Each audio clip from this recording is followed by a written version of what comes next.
Assalamu alaikum everyone. Today we will talk about the next name of our creator, that is Al-Alim.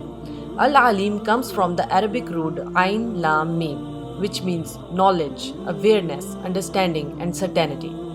There are three core meanings of this name. Number 1, the all-knowing.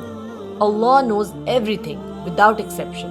The seen and the unseen, the big and the small, the hidden and the open, the physical and the spiritual. Nothing escapes His knowledge. Allah says in the Quran, "Indeed, Allah is knowing of all things." This means there is no space where Allah's knowledge does not reach. There is no moment outside His awareness. There is no reality unknown to Him. Number 2, the perfectly aware. Allah is not just knowledgeable, He is deeply aware. Allah does not only know what happens, He knows why it happens, He knows the reality behind events, He knows the truth behind appearances, He knows the essence behind actions. Allah says in the Quran, "Does He who created would not know?" This means Allah's knowledge is not surface level information, it is complete awareness of reality.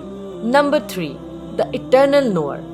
Allah's knowledge has no beginning, no end, no increase, no decrease, no learning, no forgetting.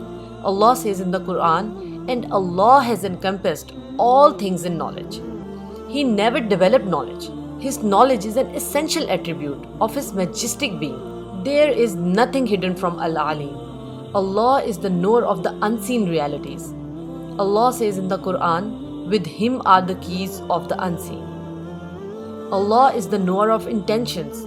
Allah knows the secrets of the hearts, intentions, thoughts, fears, hopes, anxieties, and silent struggles. Allah says in the Quran, "Indeed, Allah knows what's in the hearts." Allah is the one who never forgets. Human knowledge fades, human memory weakens, human minds forget, but Allah never forgets. Allah says in the Quran, "Your Lord neither forgets nor errs." So, when you feel confused in life, call upon Al-Alim, the all-knowing, and say, "Ya Alim, you know everything about my life. Guide me to what is best for me." When you feel you don't know the reality, call upon Al-Alim, the perfectly aware, and say, "Ya Alim, you know my reality better than I do. Heal what I cannot understand." And when you feel worried about your future, call upon Al-Alim, the eternal knower, and say, "Ya Alim, you know my future before I reach it. Place goodness in my destiny." Inshallah, we'll see you next time. Assalamu alaikum. Allah Hafiz.